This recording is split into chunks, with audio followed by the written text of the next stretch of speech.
RPG Lessons Learned. When the game is over, when your players are gone, that's when lessons are learned. Find us online at rpgllpodcast.com, email us at rpgllpodcast@gmail.com, and find us on Blue Sky at rpgll. Hi, welcome to RPG Lessons Learned, the show where you can learn from our mistakes. I'm Dusty, and with me, as always, is Tanner. Hi, Tanner. Hey, Dusty. How you been, man? I'm good. It's been a while since we've gotten together. We did a brief catch-up a couple of weeks ago, but just now we finally finished running our first game for months and months. I don't care to try to calculate how long it's been. Too long Indeed. And we're playing, again, Scarlet Heroes, the system that you introduced me to that I absolutely love, that's specifically designed to let one hero crawl through a classic dungeon. And the classic dungeon that I am running for you is the Sinister Secret of Saltmarsh. Indeed, yeah. But it's kind of Sinister Secret of Saltmarsh remastered by Dusty because you've turned it into a Hex Dungeon. I have, as I am wont to do. It helps me feel like the adventure is a little more focused. I think for one-on-one play, not dealing with Roll20 and a map and regularly sized rooms. I think it streamlines everything for me, but I'm trying really hard to leave the flavor of that classic adventure. Tanner, what do you know about the history of the Sinister Secret of Saltmarsh as a document, as a product, not necessarily as a piece of D&D lore? Not much. I know that it was a basic adventure, right? It was. Is it a Zeb Cook classic? Oh, actually, it's U1. Oh, no, it is for the advanced D&D game. So it is for a D&D. It is not Zeb Cook. It is, in fact, by Dave J. Brown and Don Turnbull. Famously, The Sinister Secret of Saltmarsh is the first adventure published by TSR UK. This is a British adventure. Oh, no wonder there was something off about it. For me as Dungeon Master, there are a lot of extra U's in words like color and armor. Yeah, it was cool, though. I liked it so far. The flavor definitely came through. I think, having not read the original, obviously, this feels like a classic D&D adventure. So whatever you did to it to transform it into its current form, I would say you kept a lot of the flavor and a lot of the essence of it. But a little bit ago, you were saying it's a 32-page adventure, not with maps and stuff, and you've cut it down to 8 pages. 8 pages, yeah, you've cut it down to. So my hypothesis is that you love editing things. Not the podcast, because I do that mostly, but editing documents for clarity and purpose. And I think that's like part of your GM fun. I do love editing things, but I also have the benefit of masters like Brad Kerr, who use very few words to create very flavorful dungeons. For sure. And certainly Mr. Brown and Mr. Turnbull would not have had, the example of years and years of evolution on a dungeon crawl and how many words you should write to be evocative but still accessible. So I think there's a lot of overwriting here. Yeah. But my God, these guys are pioneers. So don't take that as a criticism. No, totally. It's just different. The art form wasn't as sophisticated back then, I guess. I also think if you ever go back and look at a lot of old Dungeon magazine adventures, a lot of those are very wordy. I think to hit article size, like they were getting paid by the word, a lot of these guys. That's my conspiracy theory. But yeah, the economy of writing is definitely praised these days in sort of the OSR scene. But this isn't even OSR. This is older than that. This is the original stuff. So what was, I guess, the hardest part of editing something down? Was it like being like, this room doesn't matter, cutting it, or is it like actually the pros trying to edit all that together? A lot of it was easy to cut, actually. It wasn't terribly hard to cut down. The hardest part for me is I say to myself, hey, when I run the Sinister Secret of Saltmarsh, my version, like when I ran the Veiled Society, my version, I really want, if you, Tanner, finish this adventure and read the classic adventure, I want you to feel like you were just watching the extended versions of Lord of the Rings, but that you got all the key story beats from my version. Yeah, and I think that's a noble quest, I suppose, because I mean there were still like plenty of empty rooms in this, not in the sense of like there was nothing to see or do, but it didn't feel like you cut all the in-between spaces and it was like a compressed down version. Like it didn't feel like that. It felt like, yeah, I'm on the ground floor of a manor. There are 7 major areas to kind of poke around through. And it didn't feel like it doesn't feel like there's anything missing, to your credit, I would say. Thank you for that.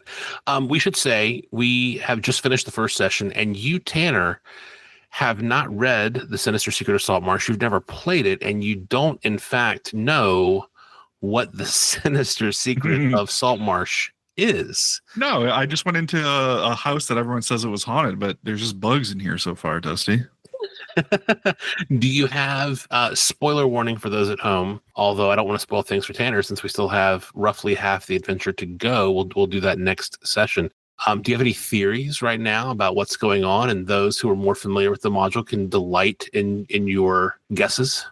I have a vague understanding through cultural osmosis that I think this has something to do with reptiles eventually. I don't know if that's true, and I don't know if I'm mixing that up. What's that other adventure, like the Hidden Shrine of Tenochtitlan or something like that?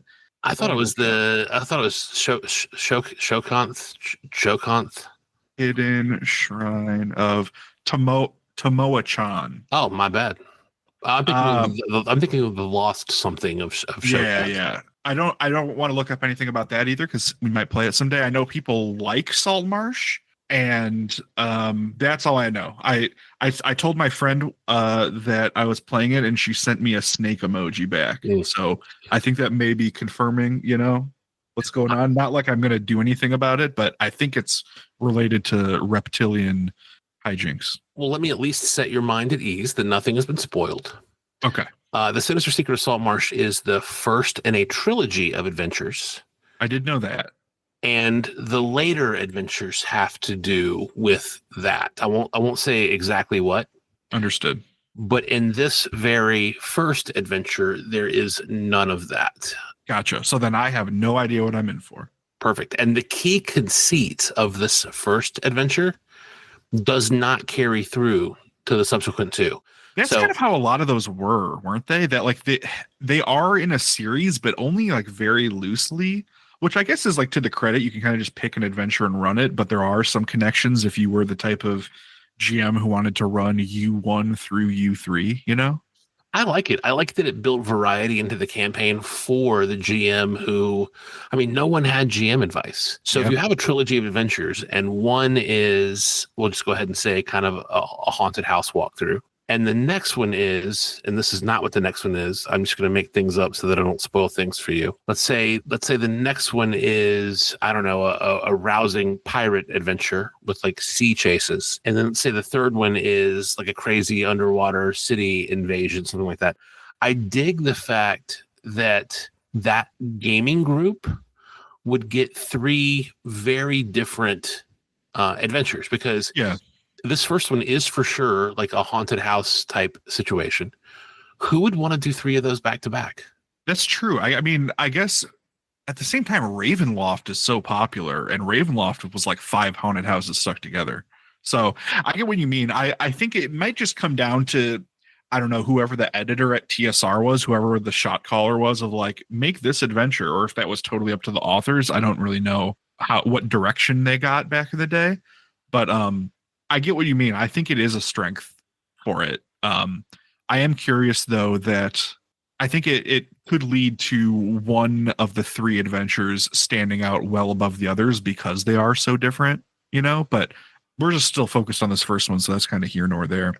One thought I had, the last time we played an OSR dungeon crawl was Slug House, which was also an abandoned haunted house of a wizard alchemist who may or may not have been crazy and gone mad. How do you compare and contrast these? They're kind of similar premises, I guess, these 2. Until you said that had not occurred to me. Yeah. That's funny. I mean, Wizard's Mansion or Manor. I mean, that's just one of the all-time great adventure locations. Yeah, I think so. God, a Wizard's Tower. Yeah. The Trollord Games, the publishers of Castles and Crusades, one of my favorite little tiny books they have is like I think it's 7 Wizard's Towers. It could be more than that, but it's a whole book of Wizard's Towers to like explore and deal with. Thematically, what do I think about that? I think Slug House was a lot more sprawling. Yeah. I think there's a good deal more content. This feels to me, Slug House was a mansion. Yeah. This is like a big house. Yeah, this feels like an episode of Ghost Adventures or something that I'm poking Yes, through. Yeah. yes. I think it's a great way to put it. I would say thematically also Slug House, like unambiguously from the first room that I went in to Slug House when I went in through that neighboring basement, there were monsters right away. And in this, you had to like poke around a little bit before you found some monsters. Yeah. I'm playing Boris Greathammer, Dwarven Exorcist. I'm playing a cleric in Scarlet Heroes. I forgot how much fun Scarlet Heroes is, man. Like it's quite snappy. I really like the way that they deal with AC and THAC0, or rather choose to work around it. I know we've talked about it before, but it has been a long time since we played it. Do you have any more insights or any new thoughts about Scarlet Heroes? Nothing new. It is what it is, which is a great way to not have to roll and manage 4 characters and experience a classic dungeon. Mm-hmm. It's a great way for one character, which means one player and one GM, to go back and experience this fantastic content from the 70s, 80s, 90s, these old dungeons. So what a genius creation by Kevin Crawford to let us enjoy those things. It kind of feels like, for a long time, all those classic movies that were lost on film reels, and now suddenly Scarlet Heroes gives us a Blu-ray copy that we can just pop in and it's compatible and we can get the experience. That's a great way to put it. And there are people at home who are like, the colors aren't perfect. It's not quite right. The James Cameron Blu-ray overused AI and now the aliens are all blurry. Like, there are people who say that, and they're probably right. But unless you have them next to each other, you're never gonna. It's a perfectly valid way to experience these. So don't gatekeep about that imaginary person that Dusty just made up. Fair. So I think, would you mind to let everyone know kind of what you've experienced so far? Yes. And then maybe we'll talk about some of those key encounters. I want to know, as you talk about the things you experienced, kind of what's your high water mark? What was like, oh, that's really cool. And then what's been disappointing? And then what's your overall numerical rating for this? But talk us through Boris's experience in this house. So yeah, I went in on the ground floor, went through like sort of the main foyer, through the dining room. I got attacked by a giant spider from a chimney. I went to the kitchen. There was a centipede that I trapped in a cupboard before it could come out and get me. And I was following these kind of footprints or tracks or scrape marks through the house. And I eventually went to the kitchen, which had a trap door. I went down into the wine cellar where there were rot grubs, correct? Correct. Grubs, yeah. Inhabiting a corpse who tried to get me. I had to use Defy Death, which is a Scarlet Heroes mechanic to prevent them from burrowing into my heart and killing me instantly. And then I kind of hit a dead end there because there's a locked door into a lit area, which I'm still very curious about. And so I backtracked back from the basement up the stairs and I kind of explored the other wing of the ground floor of the mansion and found a study and a library with some minor treasure. I guess pretty significant treasures, but nothing super revelatory. And I have not been upstairs and I haven't explored about half the basement. So I would say I've explored maybe 50% based on what I know. I'm having a great time, man. I would give this an 8 out of 10. The only thing I would deduct points for is that like nothing super crazy or like standing ovation moments happened, but what it was is a solid evocative crawl through an abandoned space with creepy crawlies and a lot of peril and some cool stuff. I got treasure. I got a suit of magic armor. Dude, I couldn't be more pleased. Nice.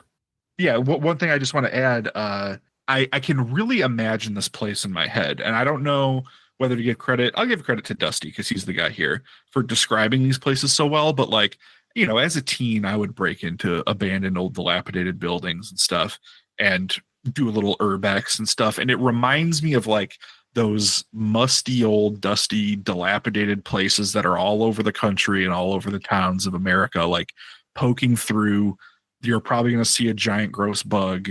And that's just like kind of a fun space to be in again, is as we play make believe here. Nice. I'm happy to hear that. The descriptions are very close to their original form and the original. I really wanted this to feel not like my work, but like Dave Brown and Don Turnbull's work. Because again, I really want, when we're done, if you ever read the whole 32-page adventure, I really want you to be like, yeah, this is what Dusty ran. Yeah. And like there are certain details, like I was really impressed by the one room where all the plaster had fallen off the ceiling. Like that is a detail that has to have come from life, I think. Like that's not something, at least I would think, to write about an old abandoned building. Like that is something I can imagine the photo of this place in my mind. I don't know whether these guys have experience with old abandoned buildings. Probably they were kids in the 60s and 70s, so I don't know what else there was to do, but like it felt very realized to me, even though it was sort of a fantastical place. And highlight for me, probably the rot grub encounter. The fact that I was being so careful about what I thought was a undead corpse, tried to turn undead, nothing happened, and then got ambushed by corpses. And then I had to use the genius defy death mechanic in Scarlet Heroes to get through it.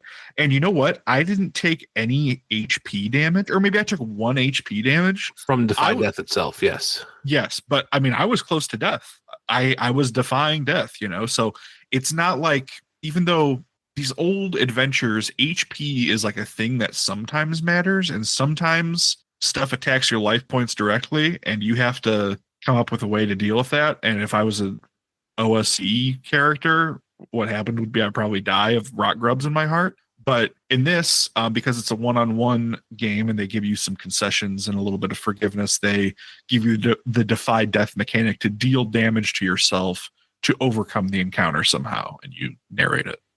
So your character, Boris, had never encountered rot grubs before. Have you, Tanner, ever encountered rot grubs in a classic adventure? I might have. I don't think so, though. So, but like the idea that like they're grubs that live in a corpse, right? Yes. And they're non-magical. They're just like big, fat grubs, and they launch themselves at you. And if they succeed on their attack roll, they do 0 damage, according to the adventure, but they burrow under your skin, and in 1d3 rounds, they will make it to your heart and kill you. Yeah, like the mummy. And again, non-magical. So to your point, what a great way to like fake someone out with a corpse with a sword and a shield. And you're like, the skeleton's going to stand up. I've played this game before.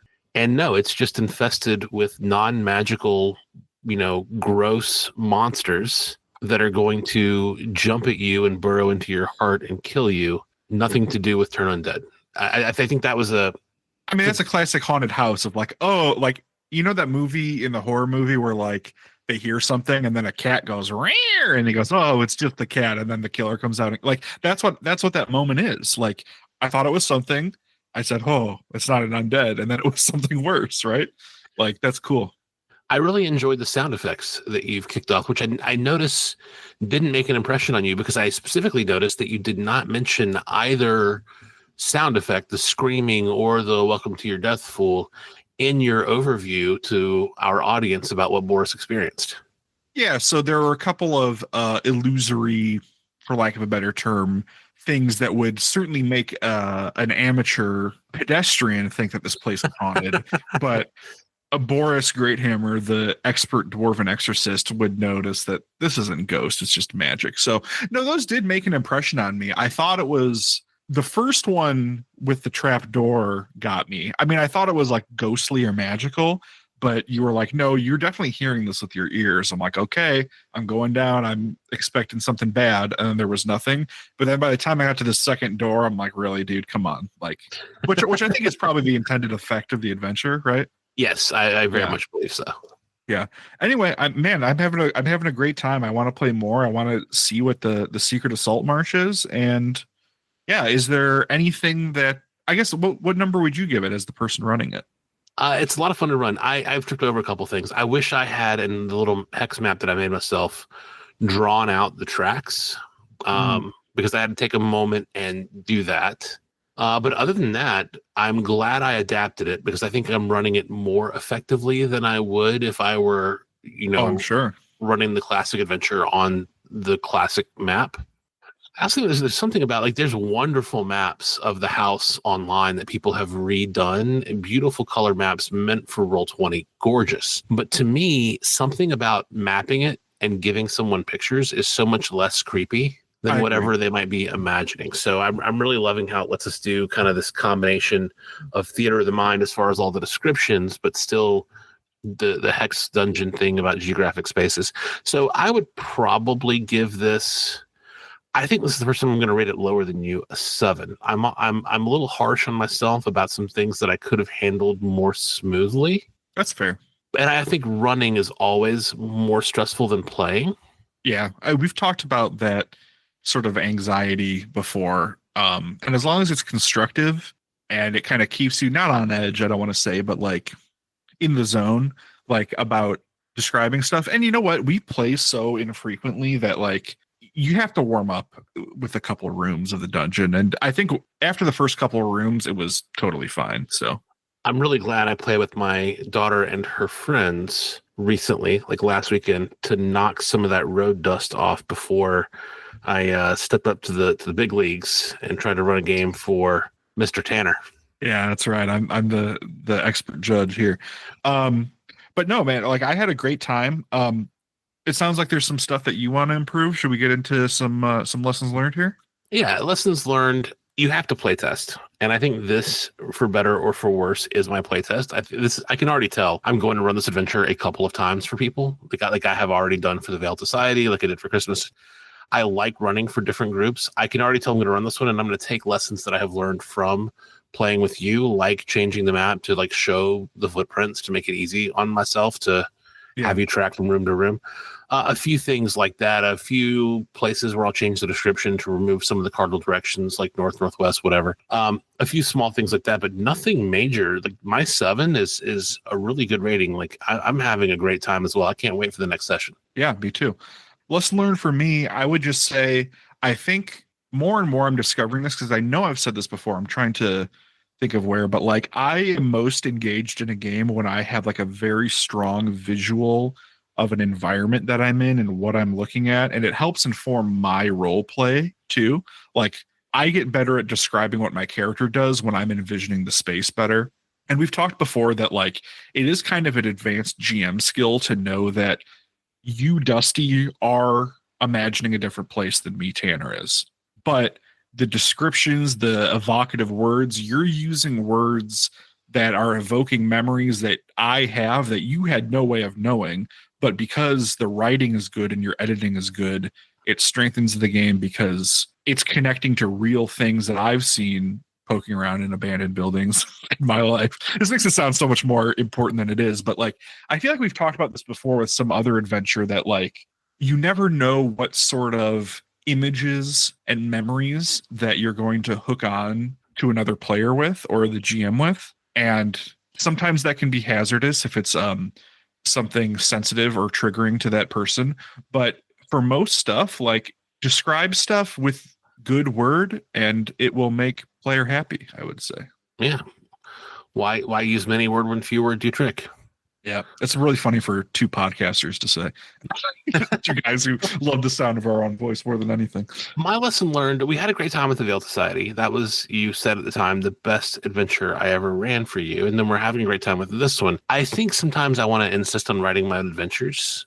So the lesson learned for me is, that there are people who are better than me at writing adventures. They did it professionally. They blazed, pioneered this trail that we all walk now. So just a good lesson to always learn is it's worth going back and learning from the masters and walking a mile in their shoes and running their dungeons to get a sense for where all these tropes came from. It's like reading classic literature. They're classic for a reason. They survive the test of time for a reason. So don't be afraid, dear listener, in this world where you have just an embarrassment of riches as far as awesome new adventures coming out constantly. Don't be afraid to go back and crack an old one. Take a look at it. Deal with how wordy it is.